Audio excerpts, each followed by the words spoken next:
Well, howdy everybody. Happy July 1st if you're in Canada. July 1st, 2020 here in Vancouver Island. A bit cloudy, still a bit windy, but all in all sort of a good day. It's we have some sort of irony still going on here in Canada. A lot of places are having virtual Canada Day celebrations because they're worried about the virus. But they're having Ban Canada Day marches and protests, and that's okay. Think about that. Today is an interesting day, and for those who want to ban Canada Day, they haven't given us any reasons. They just want to march. They're through with straws, and they're through with climate change, and they're through with Black Lives Matter. No, it's something else. They're malcontents, and if you're not a malcontent and you're marching, let me know why you're marching to ban Canada Day. Number one, are you a citizen? Do you like it here? And let's go from there. It's interesting because in 1867, Canada started, and July 1st is an arbitrary date. Everybody didn't come to the exact idea on July 1st, 1867. It was a process, so they picked a date, and we have it. It's a date we celebrate that of coming together. In the beginning, it was what we now know as Ontario, Quebec, New Brunswick, and Nova Scotia were the first four territories that decided to come together as Canada, as one, and be a country. I think Manitoba, 1870, joined as well. And then British Columbia was a holdback because there was the mountains between us and there was no communication. Now, at the time, they weren't sure whether they were going to join or not. There was a lot of discussion. If you haven't read The Last Bite by Pierre Berton is it's a very accurate description of what happened in those times. Is it 100% accurate? No, no writer gets everything right, but Pierre Berton it's a fairly good scenario. And it's Pierre Berton, The Last Bite. I think they turned that into a documentary series as well, so you could probably find that in the archive somewhere.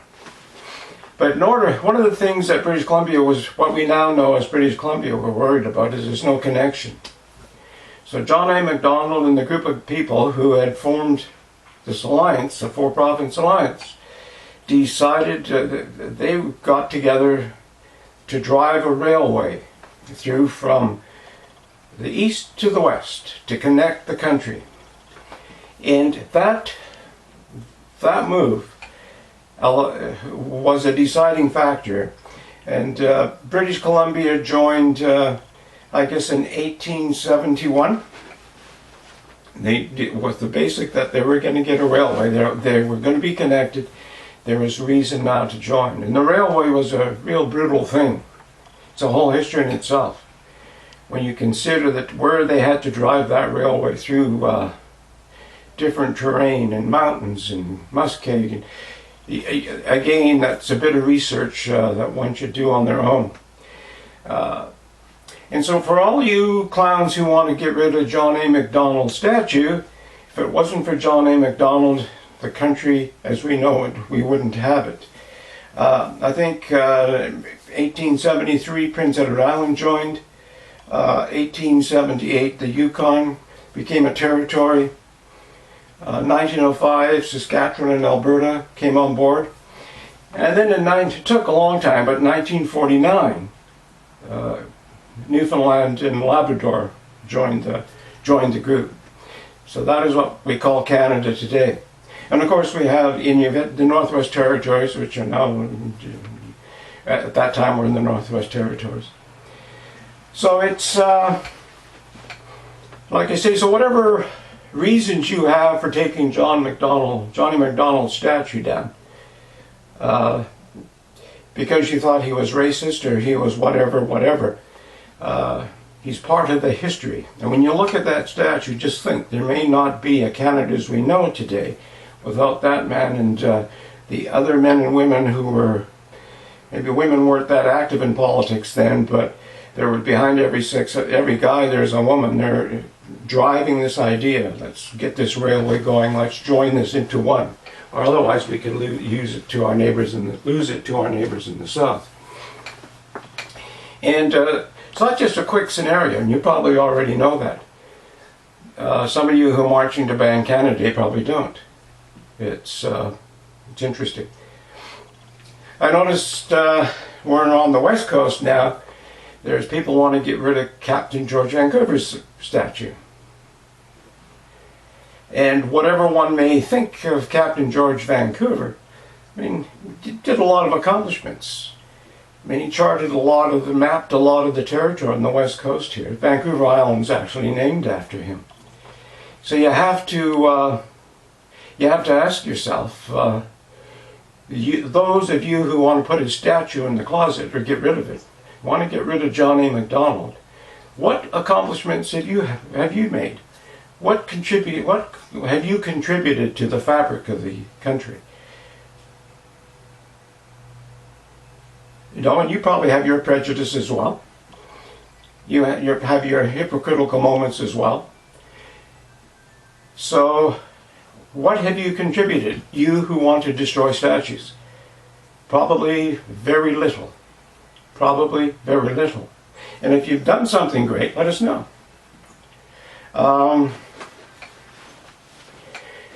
The other thing I was thinking today is the First Nations. Well, they have gone by different names. There's a politically correct name. It changes all the time. So you have to be moving fast to keep up with it. One of my better friends who passed away, I knew his native name was Claquus. He went by the name of Andy White as well. A man with a real history. I think he was at the 100-mile standoff with the rifle. Again, he's passed away, but he had, when I first met him, this is about 16 years ago, he came into the shop, wanted to know if he could sit in a leather chair. And the story went, I said, of course you can. He said, there's some places say this is just for business people. He said, if it's empty, it's your chair. And that's how we met. And we didn't agree on everything, but I remember one time he said we should form the Sterling Club. I said, what's a Sterling Club? He said, that's where people can speak from the heart and nobody will hold it against you. I said, well, haven't we been doing that? He said, yeah, but we should put a name on it. Maybe other people will come in. And some young guys did get there early in the morning, and we'd debate things like, as he called it, Indian rights and Canadian rights. And it was intriguing because he said, in order for a country to really be solid, there has to be one law for everybody, the same law for everybody, whether you're First Nations, whether you're immigrants, which my family was, or whatever. The rest of us are all immigrants at one time or another. But there has to be one law for everyone else, for everyone. You can't have different regulations and laws for different people, because now you're being racist. And so for those who figure that the First Nations should have their own laws, are being racist in themselves. I guess you could call that being racist, because they want to separate themselves from everybody else. And when you go way, way back, we look at Canada, it's what, 153 years old today, the name, approximately 153. But you got to remember, other people who come from other countries, oh wow, India, we've had a long history. China, we've had a long history. Europe, we've got a long history. The Middle East, we have a long history. What you're overlooking is Canada has a long history as well. See, the country has been here a long time. I think some of the oldest rocks on the planet, through study and research, are in the Canadian Shield. And so the country, the formation of Canada, the United States, North America has been here a long time. And there were people here. There have been people here for a long time. They're still debating where they came from or how they got here, but they got here. So when you look at that, when you look at just move it way back, way up till, say, a couple hundred years ago, 300 years ago, there was tribes right across Canada. From the Mohawks, the Hurons, the Iroquois, to the tribes in the west coast, the Haida. And the interesting thing, when you look at that, I mean, they had their wars, their battles, they're cool people, they're bad people, they dealt with them in a different way. As Claquesous says, there used to be a tribe called the Untouchables who lived around Forbidden Plateau. And if you had a problem with someone, a pedophile or some, that's who you called, and that person would disappear. He said they had no scruples, the Untouchables. So still, when he goes down that area, the spirit of the Untouchables were there. So he always had bills on his pack to keep them away. And he had sweetgrass, and he smelled of fresh seaweed and seagrass and sweetgrass when he would go through there. It was interesting. So the basis, they say the First Nations had their own thing going in different tribes. There was slavery. The Haidas would come down regular and pick up slaves, pick up people, pick up women, raiding parties. A lot of people don't think about that, but where I grew up in the prairies, the Cree and others, there was a lot of battles that go on. That's why they call braves warriors. Just think about it. There was initiation to become a warrior. And so when first contact, as Claquesous used to call it, first contact, he said everything was rolling cool. And I remember him pointing out to where there was a mall and a parking lot right across the street from the coffee shop. And he said that used to be our grocery store. Well, he said not mine, but our ancestors' grocery store, because it was a sort of a little bay in that area, shallows where there'd be crabs and clams and oysters and that sort of thing.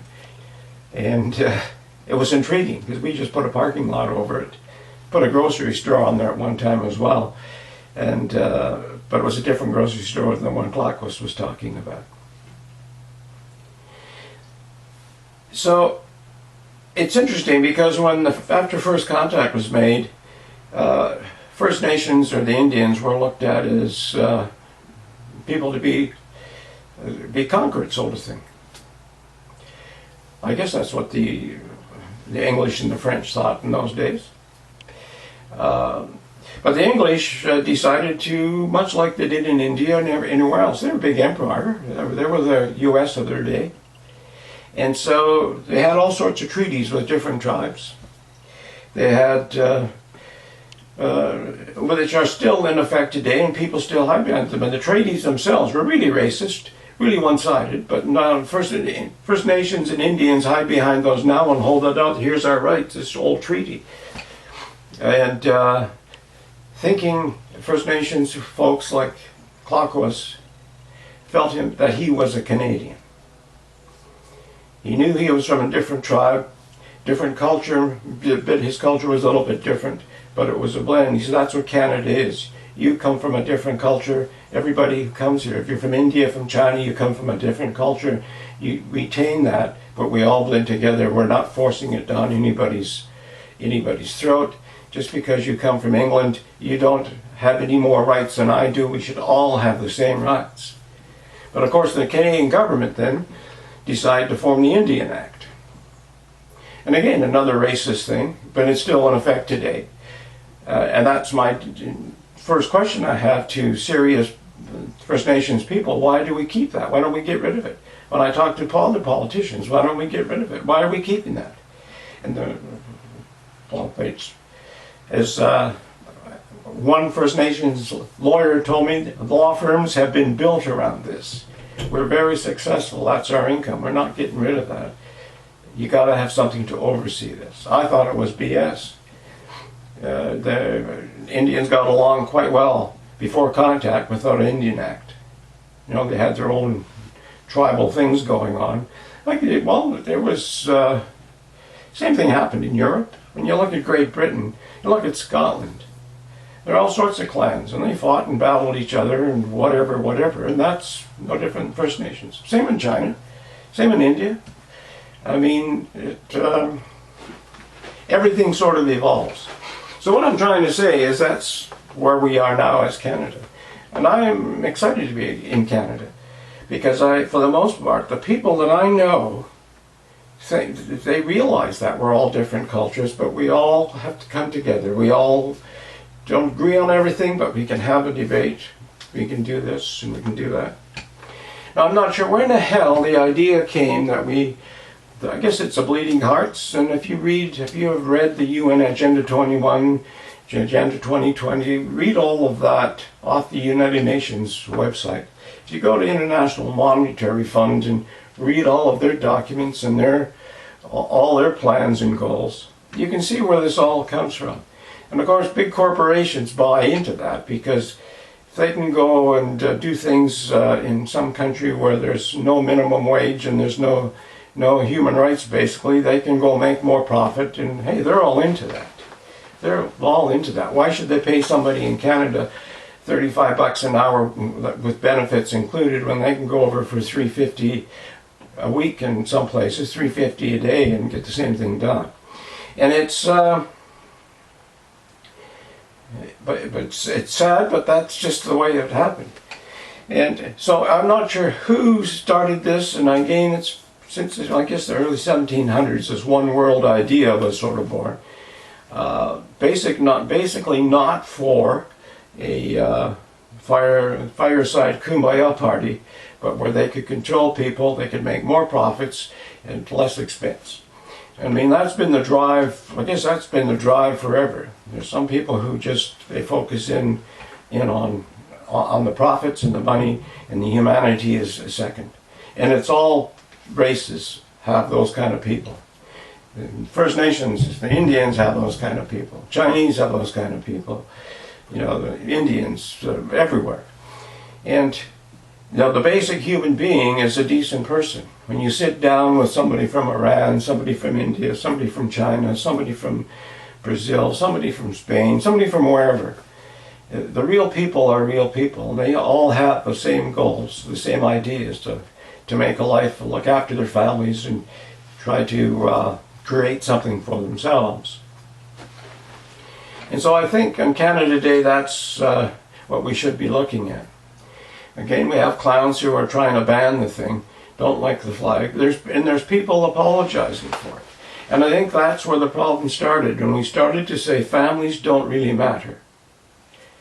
Think about that. Families don't really matter. And then we got into faith doesn't really matter. Faith doesn't really matter. And you know, you got to pick the right words, because you can't say that word because we want to control how you think. We want you to think in this little train of thought. You're easier to control when we do that.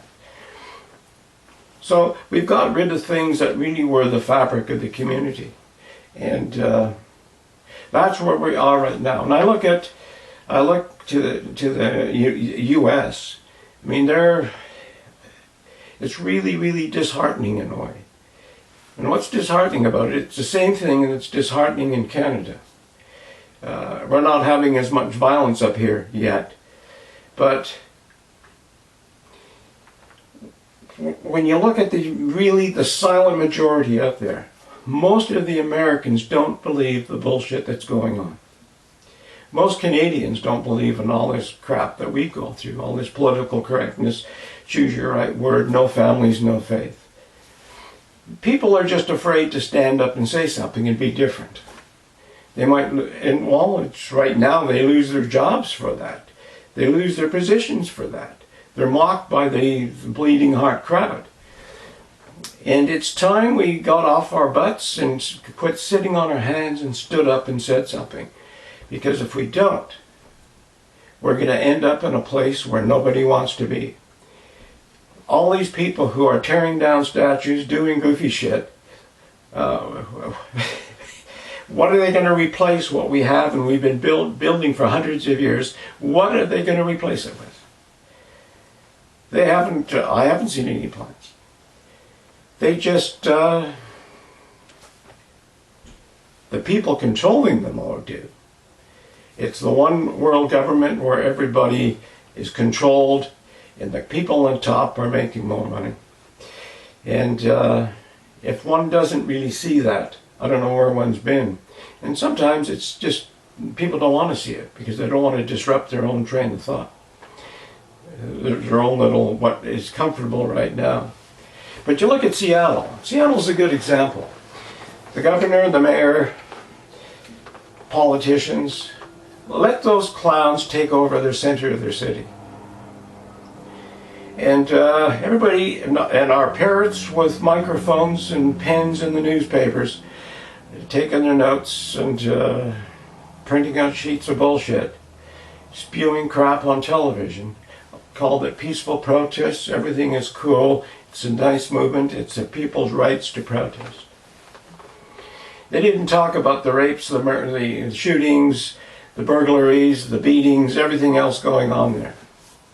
I think the mayor called it a summer of love at one time. And it's interesting because it's all been disbanded this morning.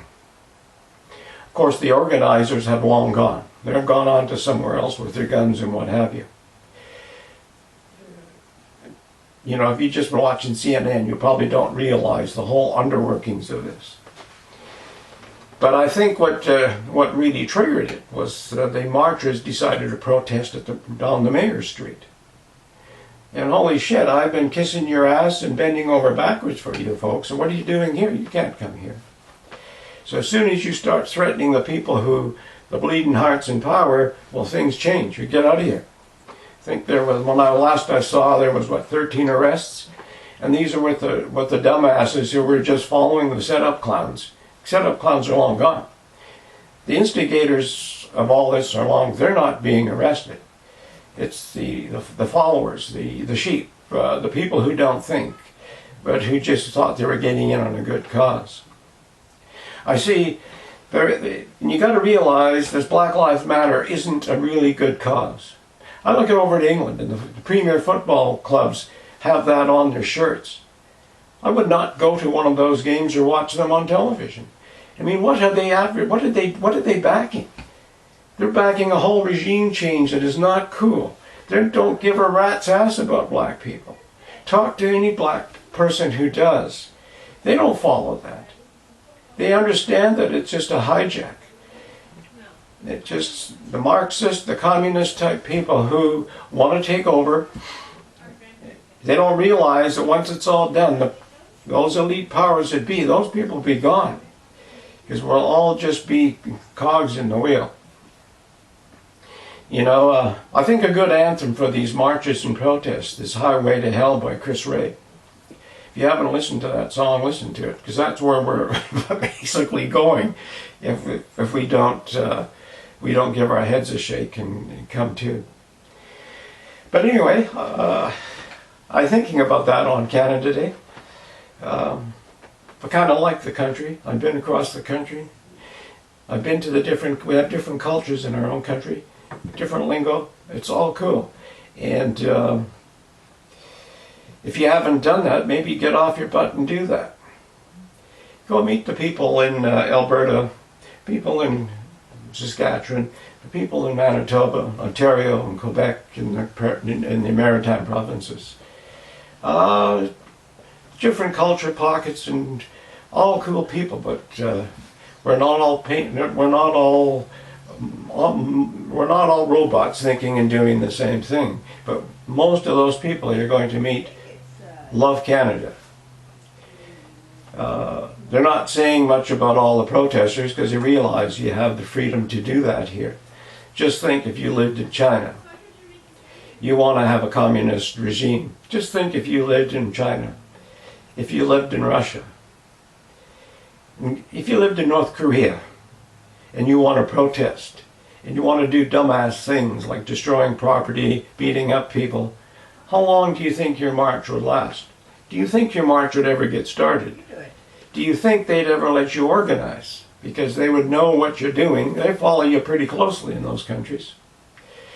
We do here as well, although we probably aren't realizing it. We're dummies with smartphones and smart TVs, and we're being monitored as well. But we still have the right now to go and march and protest and to disagree. So think about that on Canada Day. Do you want to continue to have that right to disagree and go march?